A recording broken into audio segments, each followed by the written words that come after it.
il y a plusieurs initiatives fort intéressantes qui se passent dans la ville, qui viennent de plusieurs groupes, des collectifs, des écoles d'architecture. Donc, il y a ce désir de réinvestir la ville, mais de changer un peu le regard qu'on a sur des lieux dans la ville. Le parc Gamelin, en fait, à Québec, le Spot, le banc qu'on a fait d'ailleurs dans le cadre des passages insolites. Donc, je pense que ça va être une balade qui est très intéressante et de voir cette énergie, cette vitalité qui anime, je dirais, souvent des jeunes, soit des jeunes professionnels, encore des étudiants, ce désir tout d'un coup d'être vraiment actif. C'est beau les idées, mais on est prêt à manipuler des matériaux, puis à changer réellement l'espace.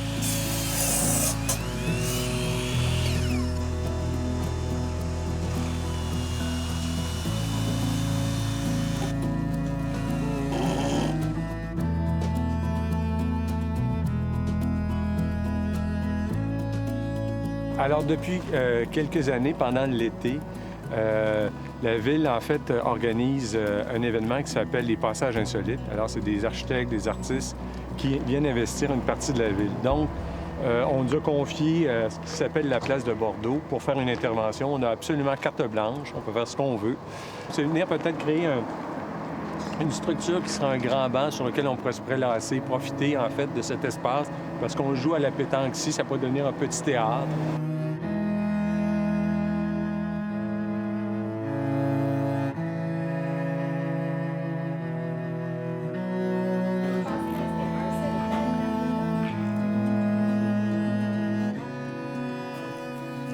Sur le dessus, c'était vraiment... Ça va même être un peu plus lent, ça va venir chercher des choses comme ça. Ce qui serait bien, c'est d'avoir des gens qui puissent s'asseoir même ici, comme ça. Même de ce côté-là. Là, il y a une possibilité, on refait des courbes de niveau comme ça. Là. Ils sont toujours comme des plats, puis on les empile. Ça, c'est un scénario. C'est la 3e édition cette année des Passages insolites. C'est venu d'une initiative de la Ville de Québec. Ils voulaient de l'art actuel dans les quartiers qu'on appelle maintenant le quartier création, donc Vieux-Port, Place Royale, quartier de Champlain. J'aime beaucoup ce mélange entre l'art et l'architecture. L'artiste, il va peut-être plus être conceptuel dans sa façon de travailler ou ça va être des œuvres qu'on va plutôt contemplatives. Mais les architectes, eux autres, c'est vraiment l'expérience physique. Donc, c'est deux vraiment choses qui sont assez en parallèle, puis que j'aime bien les mélanger. Ici, ce qu'on a voulu faire, je pense, c'est intervenir dans un lieu qui était assez fréquenté par le public et essayer de voir qu'est-ce que ça pourrait donner si en fait, on donnait énormément de places assises, qu'on formait une estrade autour du terrain de pétanque pour essayer d'engager avec le public. Ce qu'on voulait faire, c'était un banc de neige où finalement on peut se l'approprier un peu comme l'hiver, on peut s'approprier les accumulations de neige sur lesquelles les enfants vont aller jouer, vont s'asseoir, vont construire des châteaux. On a travaillé avec nos outils d'architecte. Puis une des façons qu'on a de représenter des reliefs comme ça, des volumes topographiques, c'est avec des strates en maquette. Puis on l'a essayé ici en maquette pour voir qu'est-ce que ça donnait. Puis on a vu que ça fonctionnait assez bien, puis que ça pouvait donner, en fait, place pour faire des assises.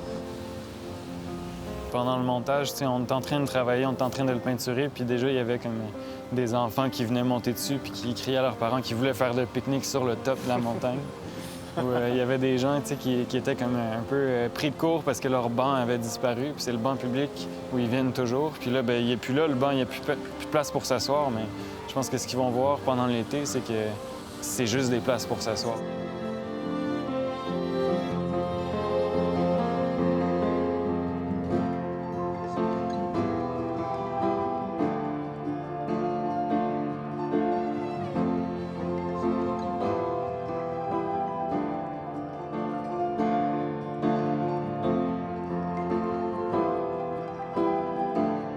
Cette année, c'est le terrain qui a été choisi pour faire le spot, qui est sympathique, place ouverte à tous.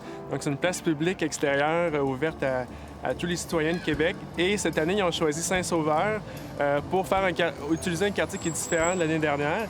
Et un stationnement, bien, c'est aussi un endroit idéal pour se réapproprier l'espace public. Donc, nous, ce qu'on a fait à l'Atelier Pertiveau, c'est qu'on a utiliser une des parcelles dans le spot pour créer un grand territoire où est-ce qu'on pourrait créer certains microclimats. Tu as un sentiment d'appartenance qui est plus grand dans le quartier, tu as un sentiment de sécurité aussi qui est plus grand. Donc, tout ça fait que c'est des valeurs, je dirais, qui participent à ce genre de projet.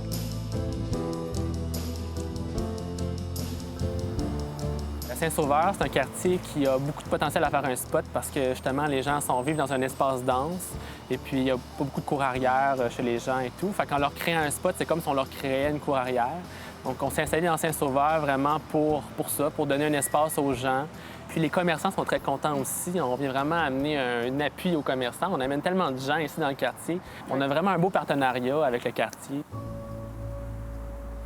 Des éléments comme le spot, je pense que c'est un premier pas. On voit, je sais pas, l'espace de 20 voitures, ce que ça peut créer comme bonheur. Donc, je pense que c'est une belle leçon. Et aussi cette espèce de co-création autour de concours, de workshops entre des étudiants, des professionnels qui décident de travailler ensemble. Donc, je pense que c'est porteur. Puis c'est super plaisant de voir qu'une idée sur papier avec des étudiants dans un brainstorm d'une journée a mené à un concept comme ça qui change complètement la dynamique d'un site.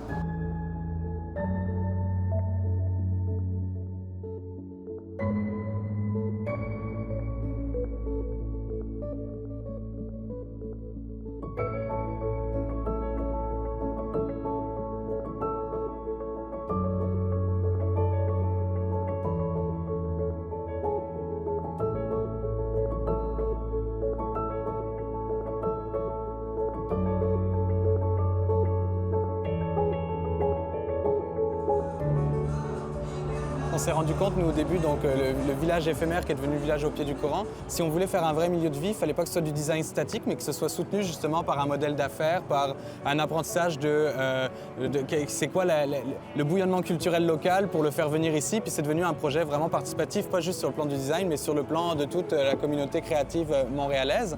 On dit souvent, pour résumer ce qu'on fait de l'urbanisme autogéré parce qu'on n'attend pas qu'il y ait une commande de la ville pour pouvoir faire un projet.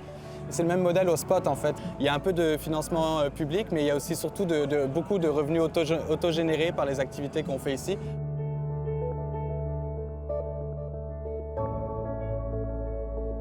Ce qui est bien dans ça aussi, c'est que j'enseigne aussi en architecture, c'est un monde de projets.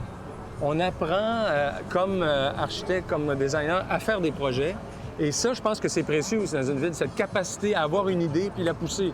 Là, il faut imbriquer effectivement une autre dimension financière et tout ça, mais on est déjà dans une logique. Quelqu'un qui vient dans une grande structure municipale ou tout ça, il est comme pris dans une autre façon de faire avec des paliers.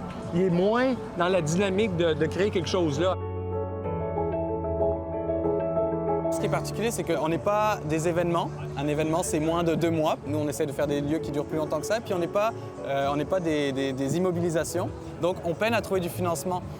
Et on s'est rendu compte que si, par exemple, prenons le projet un projet qui coûterait 50 millions. Si tu prends 1% de ça, tu récupères, tu fais une économie de 500 000 $. 500 000 $, si tu le partages en 10, ça te permet de donner 50 000 $ à 10 initiatives du genre-là. Et on a 60 000 $ de subventions publiques ici, cette année. C'est une belle formule en plus, puis ça s'explique simplement. Comme on le fait avec les artistes dans les bâtiments, on dit 1% qui va à une œuvre d'art pour permettre aux artistes. Là, c'est pour développer des lieux pour le citoyen avec 1% de grandes infrastructures. Je trouve que ça s'explique bien pour un élu, puis ça a des grandes retombées.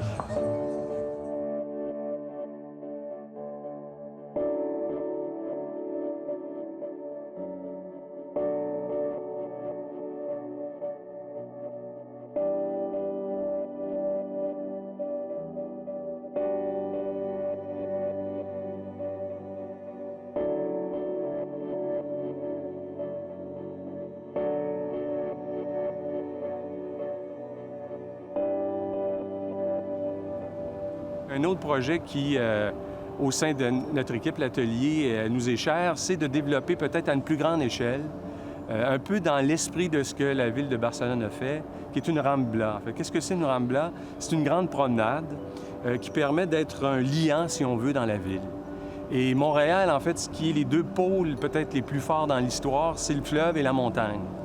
Et on a essayé de trouver une artère dans la ville qui pouvait les relier très facilement et de façon directe. Et celle qu'on a trouvée, en fait, c'est, depuis la montagne, c'est Parc, Bleury, Saint-Pierre, et on arrive jusque dans le Vieux-Port, devant les silos. Quelqu'un qui arrive à Montréal, tout de suite, va traverser, en fait, l'histoire, parce que depuis le fleuve, on voit la vieille ville, on voit le centre-ville, on voit le centre des congrès, on voit le quartier des spectacles. On traverse avec tout ce qui est, je dirais, l'essence de Montréal. On passe des rues qui sont très étroites au départ et ça s'élargit pour arriver ici devant le Mont-Royal. Et cette image dans le temps, c'est aussi arriver vers un grand parc que Olmsted a créé, qui est un grand architecte paysagiste. Donc, Montréal s'est inscrit à ce moment-là aussi dans l'idée paysagiste de créer un grand poumon pour Montréal. L'idée, c'était d'avoir quelque chose qui unifiait toute cette rue-là pour vraiment donner le goût aux gens de parcourir la rue puis de la découvrir autrement puis de s'y arrêter. Donc, on avait des grands axes directeurs, des quais de bois. Puis, à travers ça, un peu à la manière d'une rampe blanche, on avait des éléments ponctuels qui venaient souligner le cadre bâti existant, finalement. Donc, on avait beaucoup de végétation, on avait beaucoup de petites cabines pour s'arrêter, pour observer, pour permettre aussi aux gens d'interagir les uns avec les autres, puis d'interagir avec la ville. Ces éléments mobiles viennent à ce moment-là, comme tu dis, unifiés puis marqués, qui fait qu'on voit cette rampe-là. L'idée, ce qu'on propose, nous, c'est de le faire de façon temporaire, c'est-à-dire de l'expérimenter, peut-être dès l'été prochain, qui est l'été du 375e, quelques dimanches, peut-être tous les dimanches de l'été, pour voir un peu aussi comment les gens se l'approprient. Ce qui est intéressant, quand ils ont créé la rue piétonne à Copenhague au début des années 60, ils disaient que ça ne marchera pas, le climat ici. Et c'est devenu la rue la plus achalandée d'Europe. Donc, quand on crée quelque chose d'agréable, les gens y vont.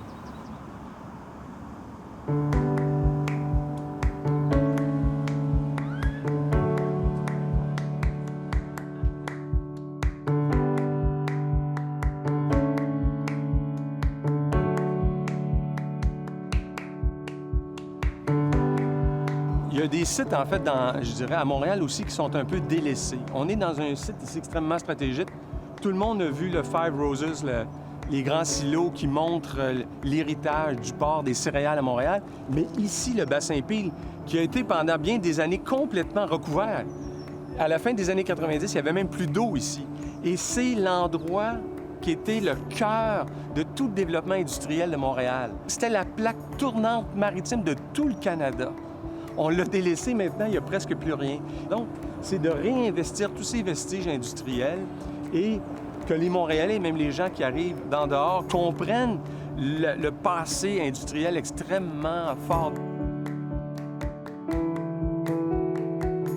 On est dans des paysages qui sont beaux quelque part et je pense qu'il y a une façon aussi, avec des interventions comme ça, de permettre aux gens de les redécouvrir.